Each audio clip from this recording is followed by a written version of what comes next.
All right, guys. Welcome back. Episode Welcome. 6 of the Market Matters podcast. As always, you got Sam Maurer and Chris Martin as co-hosts equally. That's right. So, as we always do, let's kick it off with some market stats, a market update. So, Chris, take it on with the stats. All right, here we go. So, as usual, we're here in Northern California. So, we are going to be taking a look at the Sacramento counties, the Placer County, the El Dorado County local market. I'm curious about this one. Yeah.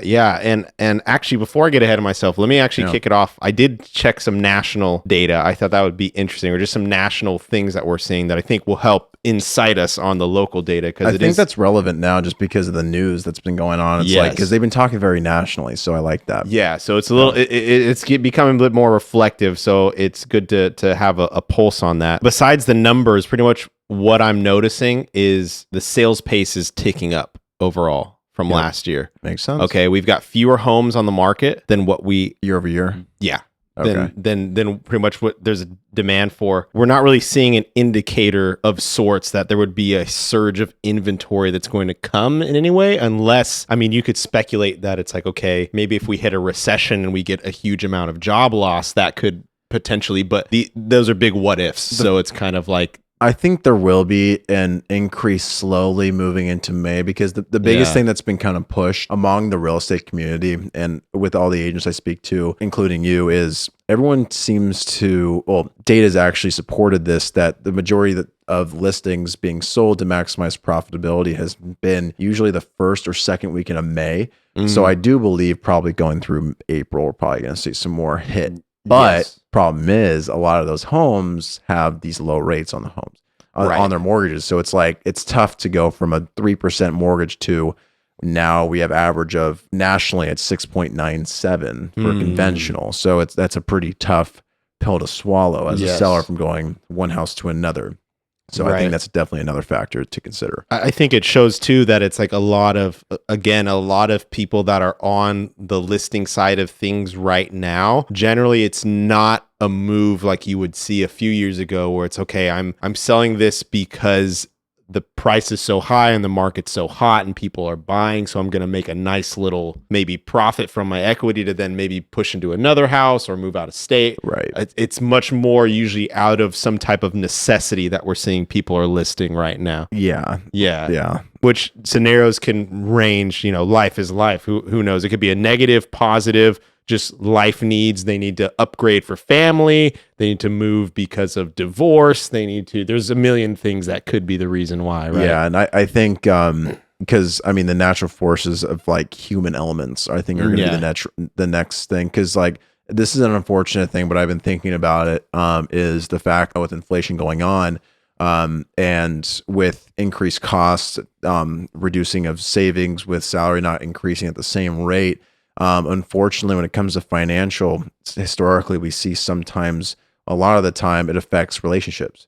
Yeah. And that also, which therefore, if there's a problem with relationships, then there might be possibility of divorces. So, which is a real bummer. Like, I think one of the highest divorce rates is right after the '08 crash, because when you're in a divorce, you're trying to split assets. People are trying to get whatever they could. Right. So it's like, we're not an '08 situation. However, we're going through a market shift. And it's one of those things where it's like, I mean, it's getting tighter, for people. So I think that could be a factor, but as kind of going with what you're saying, like things just happen with people too. Like, I mean, sometimes like a growing family, like the open house, there are people that, a perfect example, I'm helping them, and they have a home that's pretty like kind, very similar square footage, but the acreage wasn't the same. So what they're trying to figure out is they have 8 kids, so they want to be able to have the ability to build out and also have the acreage to support that, right? And any sort of animals they're looking for, because they also have a zoning issue. So it's like, people, like, sometimes rates aren't a factor, but I think leading up to May, we'll probably see a little bit more coming up. Absolutely. And real quick, we'll go ahead and, so that's kind of just like the national anecdotal, like what's kind of happening as a broader scope, but we'll zoom in a little bit back to the local data here in those specific counties. So looking month to month. So right now today is what, March 6th, I believe? Yeah. 7th? March 6th. Yep, It's March 6th right now. So I'd love to go over, since now we have a full month of February in the episode banks. 6, March On 6th. March 6th. Hey, that works out just fine. I think that might be why I know that subconsciously. Yeah, I like it. It feels good. Yeah. Everything's lining up. So That's right. February 23rd, we're looking at data from, February 2023 to January 2023. All right. So the for sale is down about 16% from this month, which is pretty normal going into the spring market. It's starting to ramp up, as we're seeing. Sure. Right. So for sale is down, but here's the interesting stuff. So the sold is actually up by about 30%. Wow. Yeah. That's a big uptick. Yeah. Big uptick. So we went from 843 to close to 1087. Yeah. And that makes sense. And it attests to the open house that I did yeah. this weekend. We're going to have to talk about that in a second, because I'm curious about that. And then pended, meaning, we've got into contract. Semi-absorbed. Right. Semi-absorbed. We're looking at it up about 20%, 19%. So in February, we had 1369. In January, we had 1150. Okay. So yeah, it's slowly going up. More transactions are happening, more pended, more sold. Dang, it's like it's almost like we know what we're talking about. Oh, I don't know. It's just a little bit. We don't have the crystal ball, but we can see where things are at least pointed to for the most part. Yeah, historic. That's why I like history. Educated guesses. We'll say that, based right? on history. Yes, that's my favorite. Yes.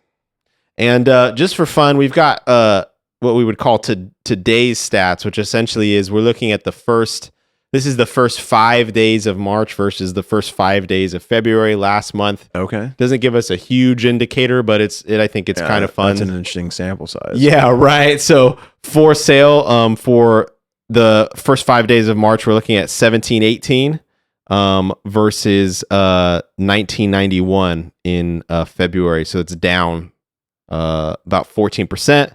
That was for sale. For sale. So it's gone down in the first 5 days versus this month versus last month. Yeah, that's interesting stats. I mean, it's the first 5 days, right? Yeah, it's really right. Yeah, but that's interesting. And then sold, we had for March 124, and then for February 111, and then pended, so that's up about 12%, and then pended 188 to 211, and then so that means that's down about 11%. Gotcha. But interesting stuff. So tell us what you saw, just kind of boots on the ground view. Yeah. You just had an open house. So favorite, tell us about boots that. on the ground, right? Yeah. Yeah. So what we did, it was actually my mother's listing.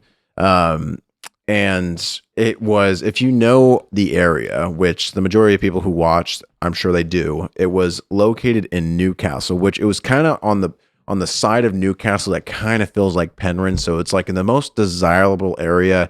You're in the Del Oro School District. If you don't know about Del Oro, it's probably one of the most sought after high schools. People my mother has actually been bribed to try and get in, and also been asked to be able to use their address to be able to be in that Del Oro school district. They actually been bribed. Crazy.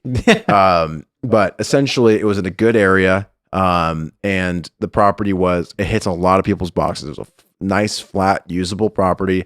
It was 2.6 acres. It was over, I want to say it was a little over 2,300 square feet around that area. It was single story. So it allows for a lot of people, especially getting older, to be able to live in it for pretty much the rest of their lives until they get to a point where they may need assisted living. Because as we know, second stories, that gets a little bit difficult when you get over the age of usually 60. Right. You start thinking about that kind of stuff. Yes. And it was very, like we said, it was very well priced. So as you can imagine, great area in a pocket market. And then we also had the usable acreage and the single story aspect, and it was very well priced. And I'm not kidding. Being modest, there was probably 30 groups. Dang. Yeah. And a lot cash, and a lot of, like, one person I'm helping, don't want to disclose, but essentially they're in a position where we're working with a bridge loan. So essentially that's the closest you can get to cash. You're utilizing your current home to be able to extract equity and then to be able to bridge that gap with a down payment on the other property. Sure. So it's one type of blanket loan essentially with a release clause. But a lot of people, some were pre-approved, but a good amount, some weren't.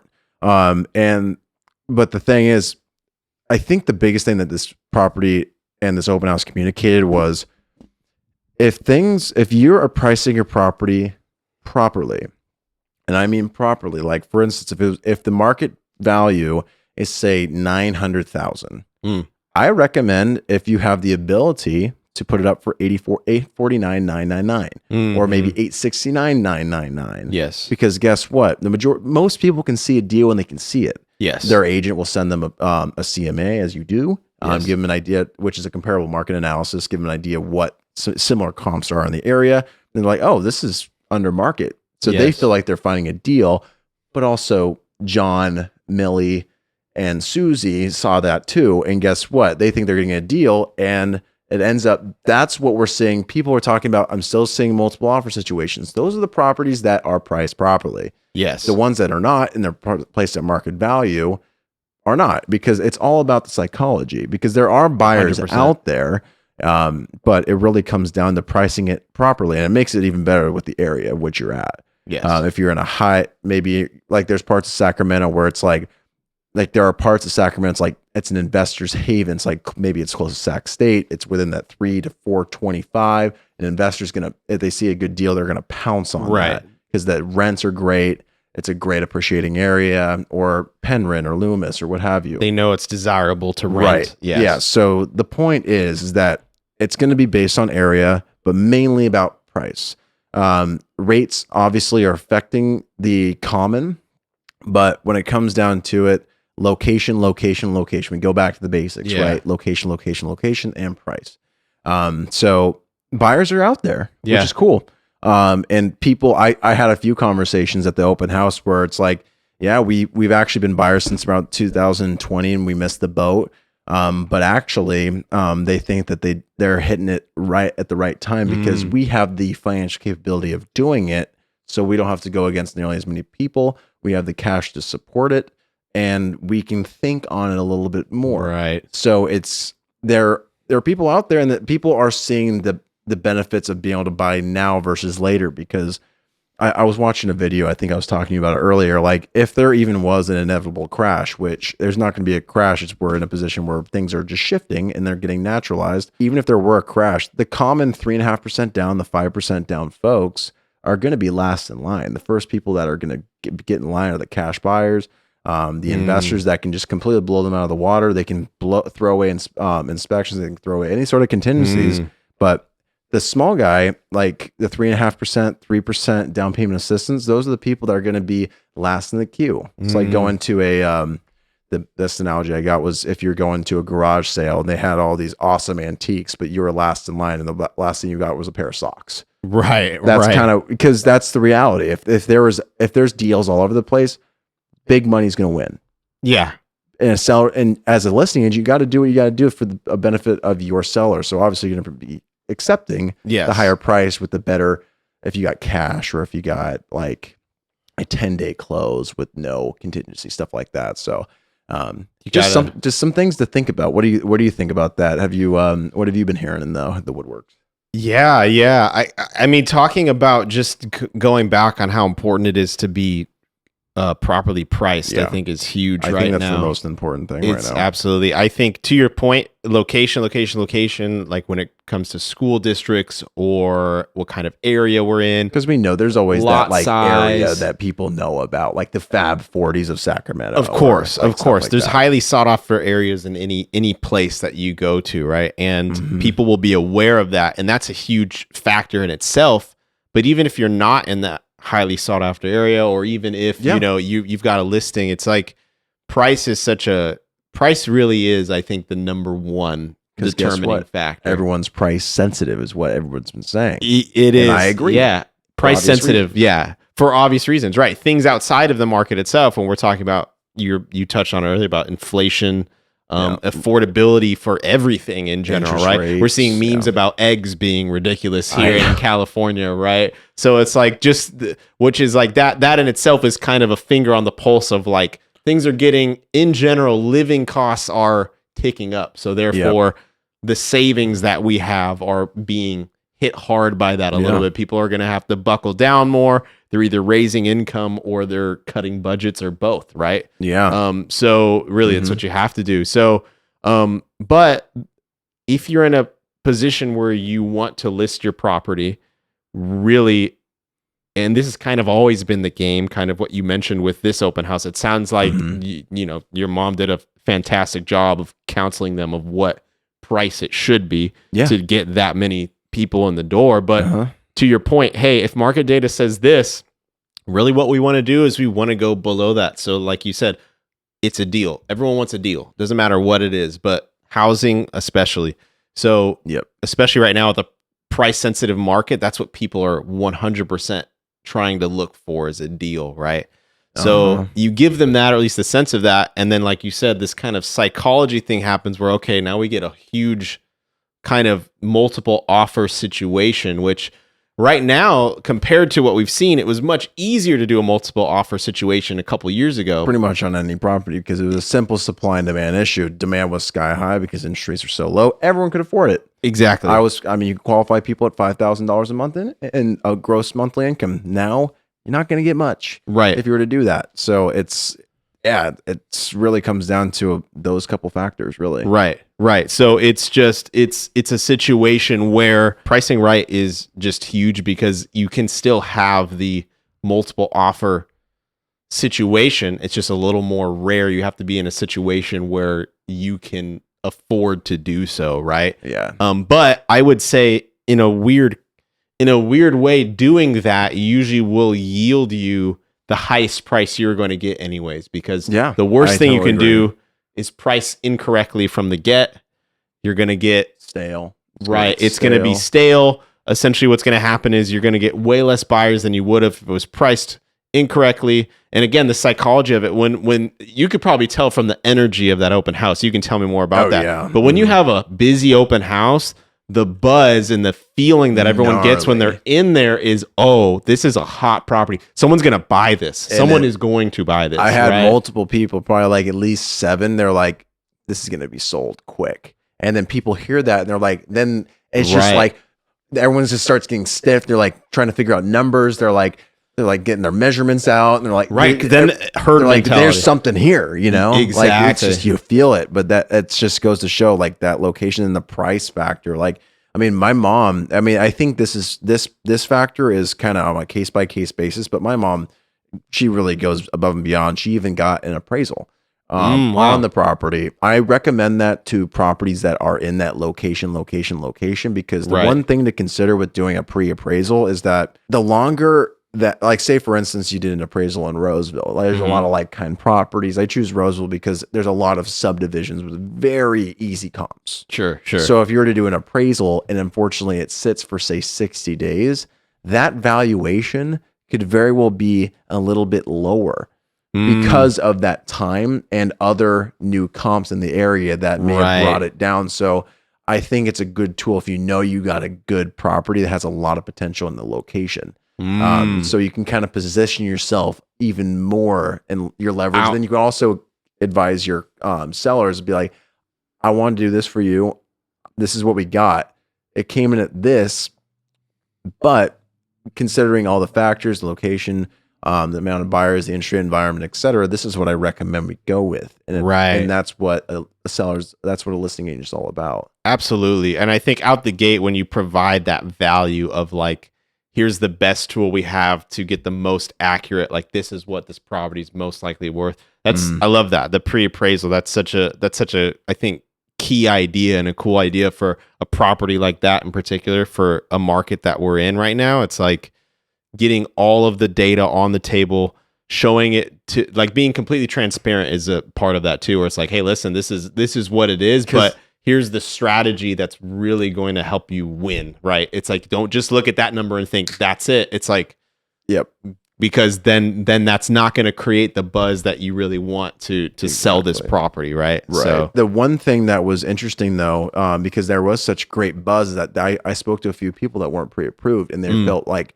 dang it, I wish I was. I helped one of them, but the other was a larger family as well, and they were really interested in the property, but they had no idea the budget. They had like a couple properties they were thinking about selling, but they're not going to be able to make an offer on this property because they didn't have their ducks in a row. right. So I expressed the importance of, it's been shoved down your throat, but get pre-approved, especially before the weekend, because open houses are fun, but you'll be very bummed if you see a property and you like it, and then you get pre-approved and that's out of your budget, or you miss the deadline for your offer. Yeah, exactly. That's the tough part. That's very tough. Or rates moved, or from when you got pre-approved 3-4 months ago, and that's always rough. Absolutely. Too. I would say a loan officer like yourself is like, that is absolutely the first step. Like I've encountered several buyers who are in the same situation where they're at the open houses, or I just talk to them about it. That's the fun part, right? It is. It's usually what gets people in the door, is to actually look at the properties, and that makes sense. That's what it's all about, right? But you have to counsel them and be like, listen, to your point, I've seen it time and time again where, like you said, the ducks aren't in a row, and especially if it's a property like that where it's hot and kind of a little bit competitive, it's like if you're not at the gate ready to go, it's like someone else is. It's like you're preloaded, ready to go. Yeah, exactly. Yeah.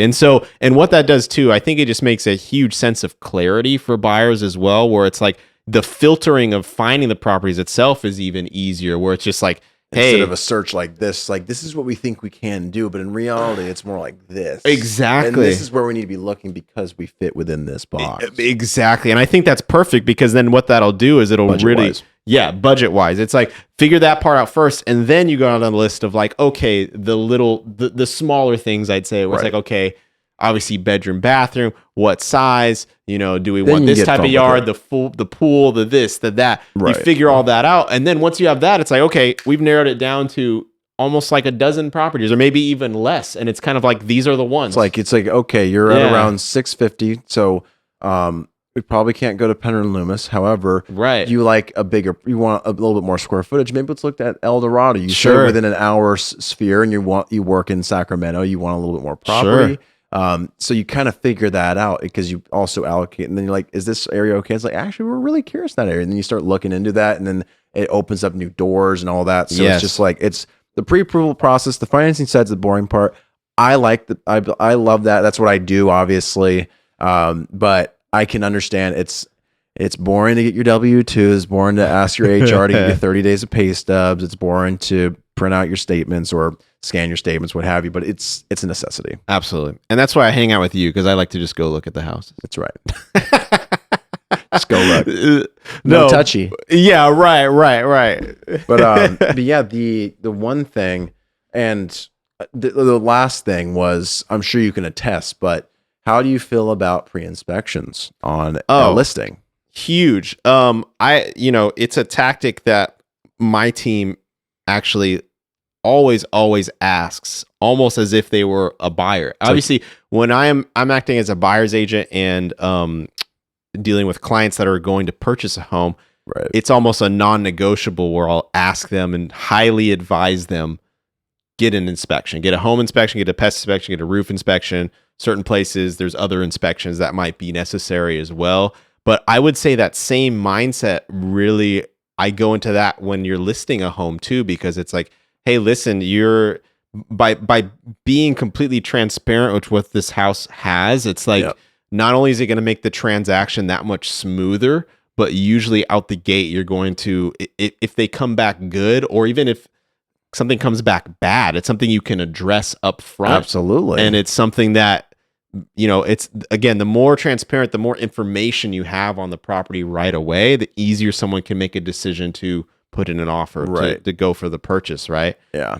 Because if not, then it's okay, we're in contract, we're pending, but now we have to go see the inspections. And then after that, we might have some information now that would like change our mind. This yes, you enter, whereas instead it could just be A to B closing, where it's like, we've got the inspections, we've got the information we need.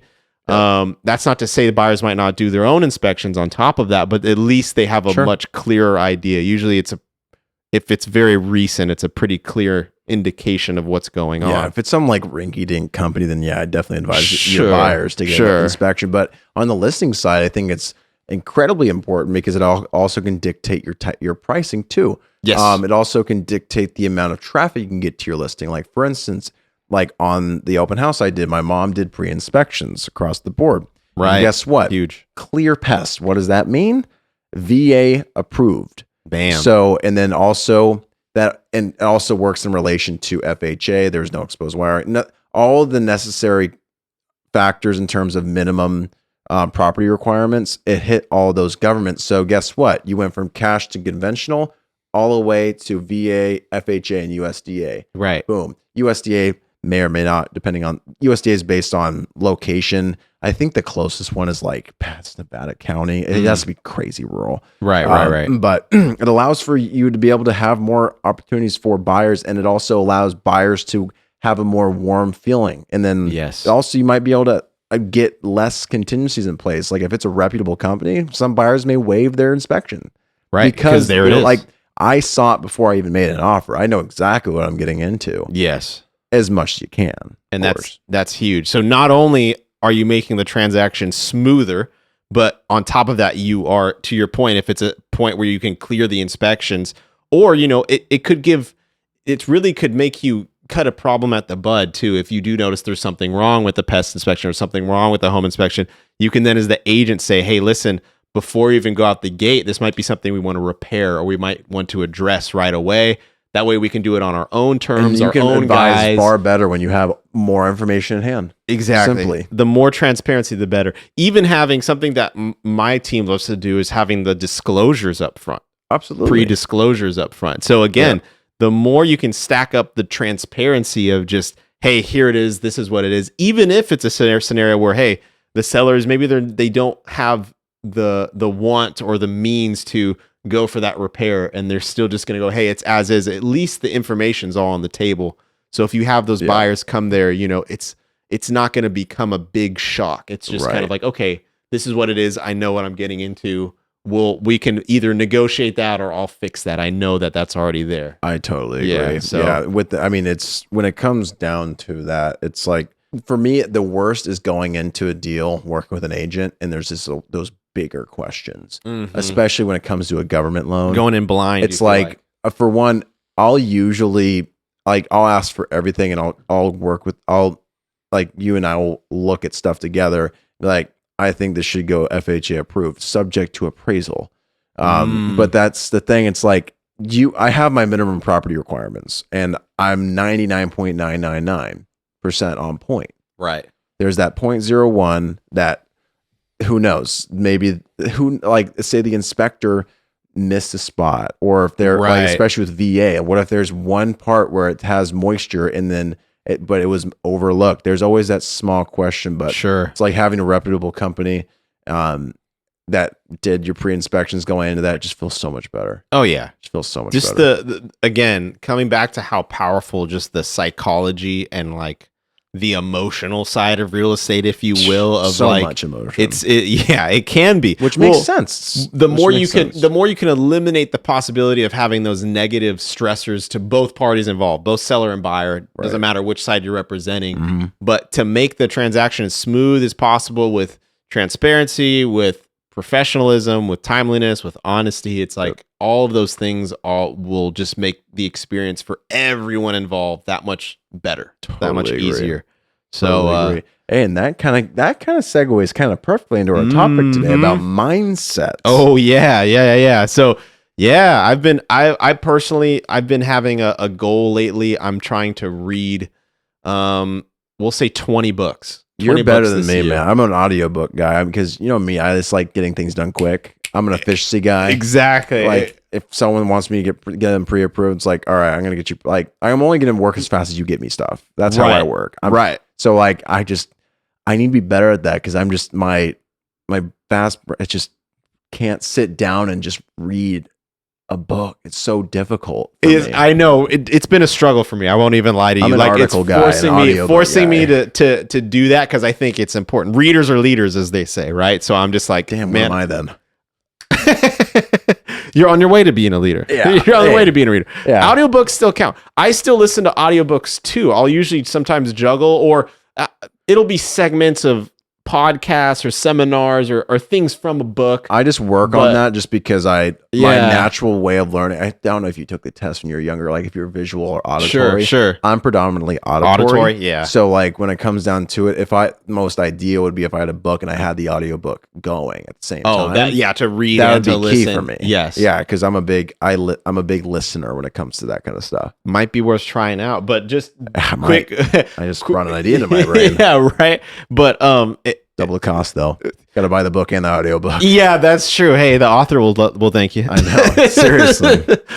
But I'd say, not to get off too topic about, it was mostly about mindset, but the reading, just quick tips for that. Something I noticed that helps is reading faster or more efficiently is like use a pencil. I always highlight things. I use it as a place marker, and I'll always set a goal of like today, like I wanted 30 pages done today. I like that. And so I sat down, it took maybe 30 minutes, 40 minutes. You get it done today? Got it done. You get it done today? Yeah. That a boy. Right before here. So, nice. So I'm on track. I like it. So it feels good. It does. And so good. Again, mindset, that's what it's leading back to. The thing that helped me do that, I think, is the mindset, which the topic of books I'm reading is specifically about that. All of the books I'm checking out, just to give a few, I can't name them all on top of my head. I kind of put it in a list for me to check off, but I've got right now, it is The Magic of Thinking Big by, I believe his name is David J. Schwartz, I believe. That sounds familiar. Yeah. Next one on my list is See You at the Top. That's a Zig Ziglar one. Yeah. But I actually do have two books that I'm queued for. Yeah. Think and Grow Rich. Oh yeah. And that's on my list too. That's later. And then also there's one by Robert Kiyosaki, but I'm not reading Rich Dad Poor Dad. Different one. I know what he talks about in that. Yeah. The one thing book. It was about, this is how much of a geek I am with mortgages. It's all about tax codes. It's all about how to manipulate taxes when it comes to real estate. That's awesome. And I know a good chunk, but I'm reading it just if I can find one thing in this 500-page book, I consider it a win. That's a fantastic mindset, right? It's like, boom. There it is. Man, we're good. I'd say, yeah, right, exactly. And so all of these themes are on mindset, and I think the thoughts and the attitudes that you have towards things very, very much extremely influence the outcome.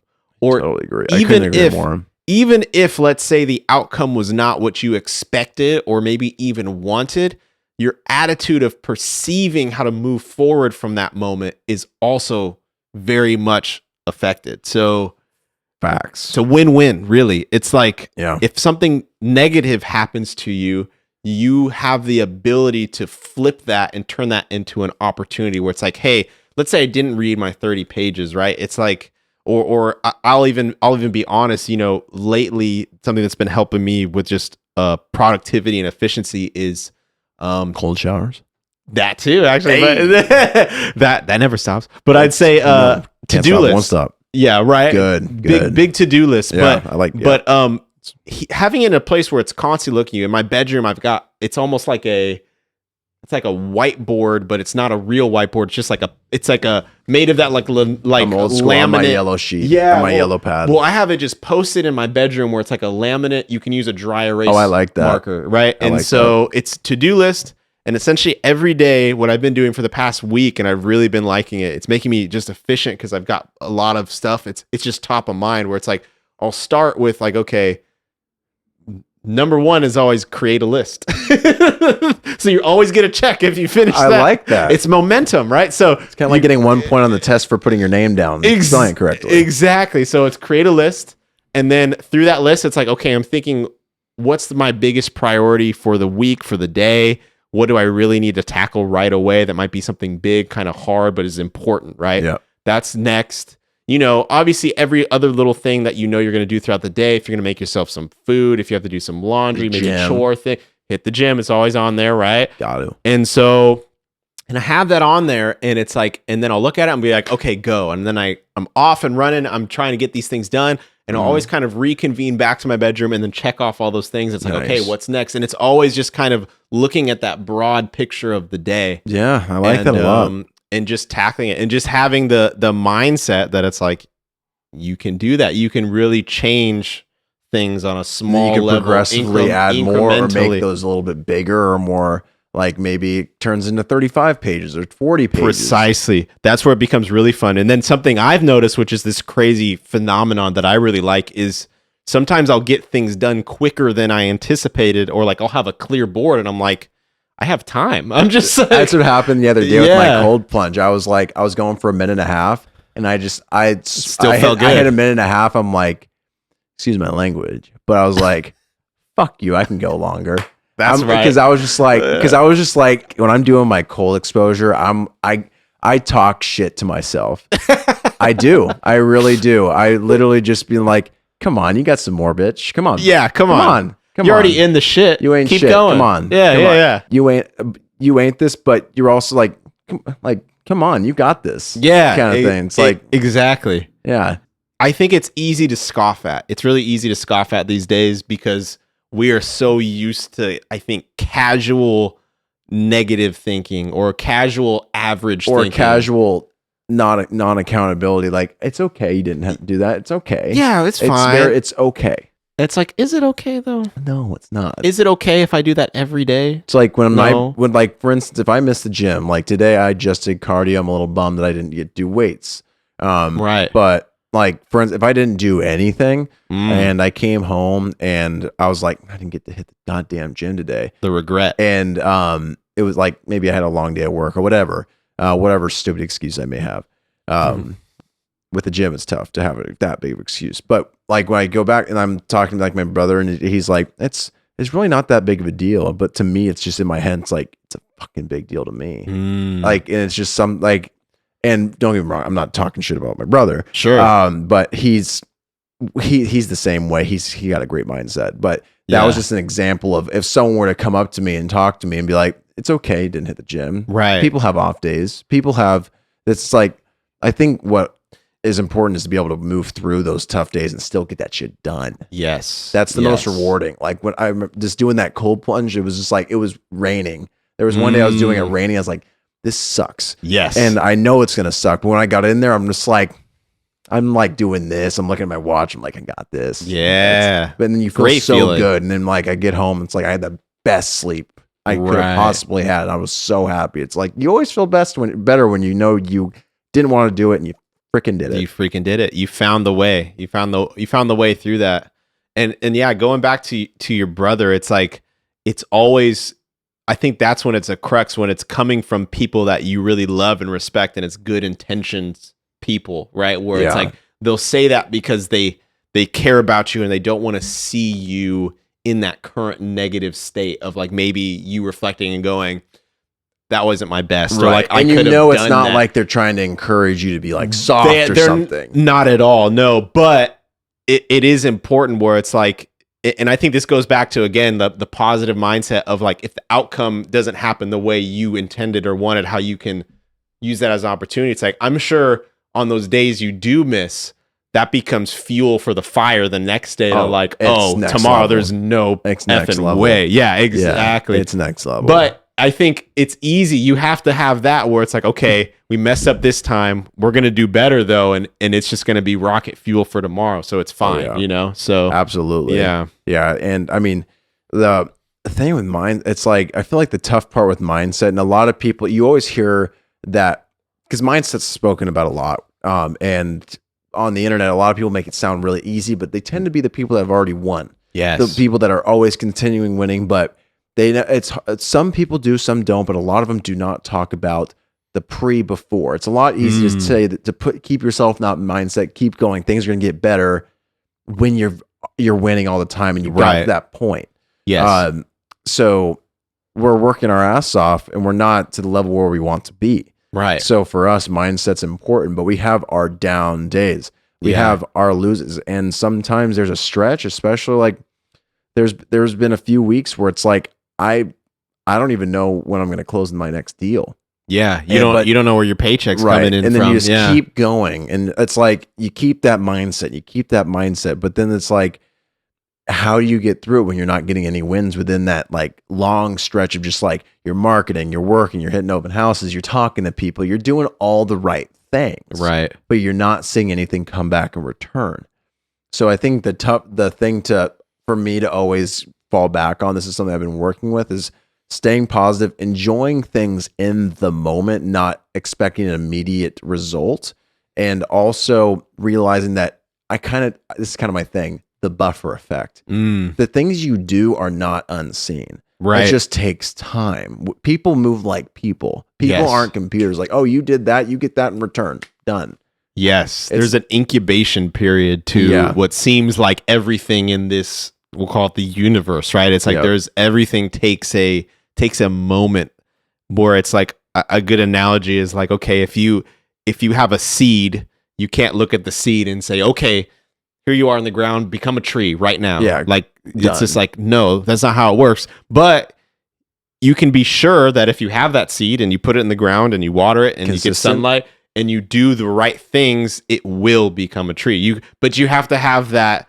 I hate to get all maybe religious and preachy for people that are more secular, but it's like you have to have a faith, and that is how that works. Yeah, and it's easy to lack that. It's these days. It's easy to dismiss that and almost discourage that. But I think it's really huge. I think it's like people say it's never been an easier time to make money. That could be true. However, that's also another factor why people fall things off, because they always see like, am I not doing the right thing? Maybe I should try this. There's so much stimulus out there when it comes to the internet of like, you're doing that. Why are you doing that? You should be doing this to make this amount of money. So you're always in a position where you're always just thrown at like, am I doing the wrong thing? Am I not doing the right thing? Why is this 21-year-old a millionaire? What is he going on? But in reality, you don't even know who this guy is. Sure. You don't know who these people are. These ads saying like, you're in the, like, are you still doing this? It's like, but at the end of the day, my dad talked about it last week on the podcast. Try and shut off the noise,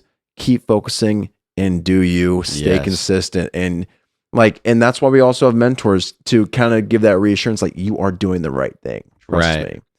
Trust me. And like, and then you got to trust yourself. Yeah. And that's the tough part, right? Is trusting yourself that you're doing the right thing, if you're being perceived the right way. I had in the office the other day, I had a co-agent who does really well, and I look up to him a lot. Yeah. And he just, I mean, it was almost just in passing, but he said that to me, and it meant a lot, where he just said, hey, he just said, you're doing the right things. Like, he just says, hey, I'm just noticing you're doing the right things. Keep it up. And that's just like, for sure. I'm like, I hope so. Thank you. That's why I think like with like this could be another. You say this almost every podcast. Yeah, this could be another podcast. This could, but like especially with like guys and girls, it's always good to just have like almost like a tribe, or like even just one go-to person. It's like, trust me, you're doing the right thing. Like, I can tell you're doing the right thing. Right. You're getting involved. And you can believe it because they're in a space where they have merit when they say that, right? Yeah, exactly. It's like they've been in a position where they have been winning. Yeah. And they got there and they've been able to stay there. And or you're talking to the person that was on top of the world and they've gotten to that point before. Right. It's nice to have, but it's tough to try and keep weeding through the weeds. And what I've heard and what I believe is that if you put 100% effort into one thing consistently for a good long period of time, it's impossible to not win. Yeah.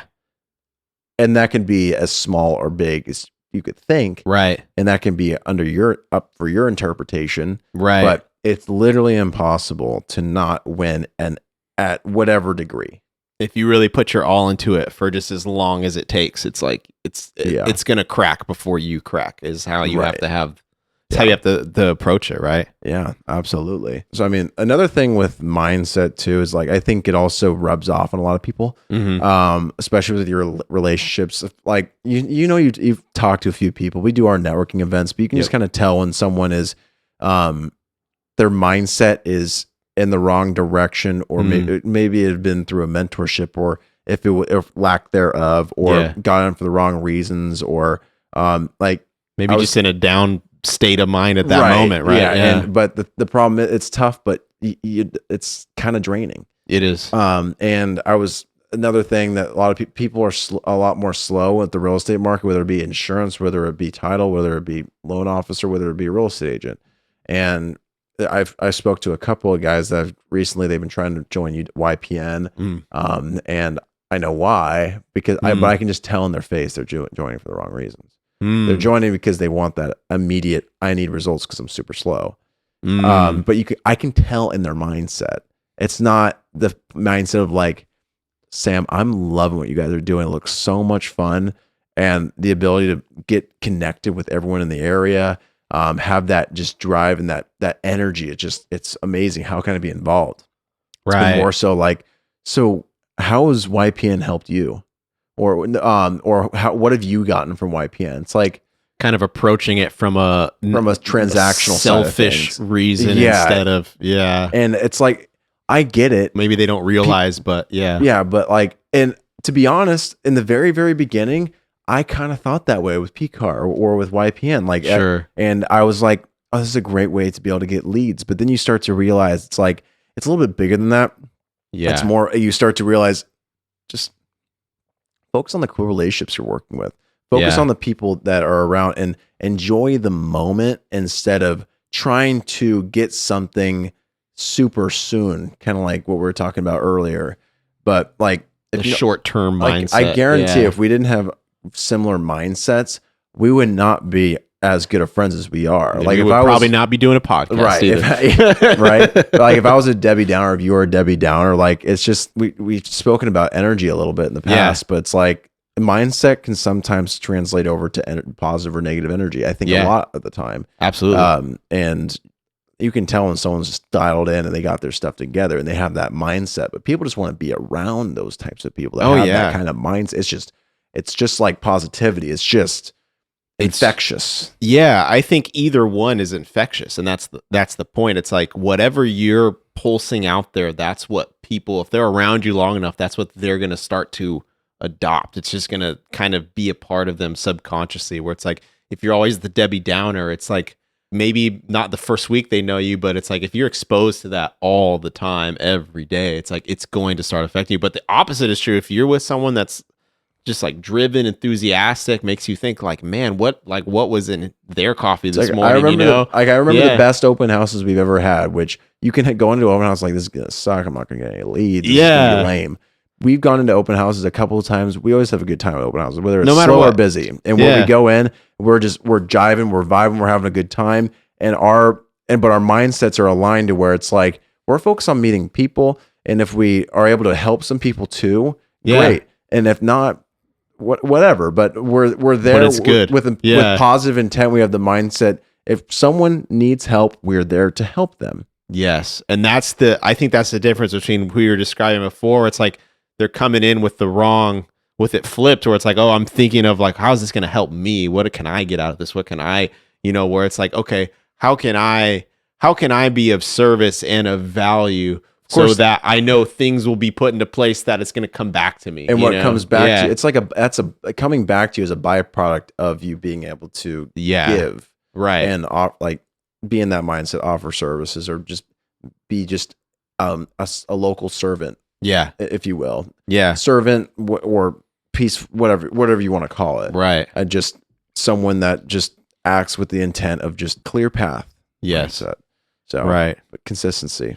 Absolutely. That's a huge one. That's my. I think that's going to be my quarter year crisis, or my quarter year resolution. Is I've been maintaining that, but it's just another reminder of just. Stay on the ball. Yeah. Stay consistent. I haven't stopped and I'm not going to. There you go. All right, man. That's all it takes. Yeah. Well, I think that's a good place to stop. I think so too. This is episode 6, and episode 7 is going to be in 2 weeks' time from now. Yep. And we're going to stay consistent with this too, because it's super fun. I've gotten a few people reach out and say they enjoy it, which is awesome. Super cool to hear. If we can get some more people to reach out, that would be even better. Feel free to talk to us, guys. Let us know if you want to hear more certain topics, if you've got questions about anything we've talked about before, or hey, if you're even a fan of real estate, or you yourself are in the industry, if you're maybe interested in Yeah. coming on as a guest, Yeah, that's something we're highly considering. Yeah, we're scheduling out. We're starting to schedule them now. So if you're looking to be on and get some exposure and just have a good chat with us, and we'd love to have you. Reach out. Absolutely. Well, there it is. Episode 6 in the books, man. Market Matters Podcast, episode 6. See you later, guys. How's it going, guys? See ya.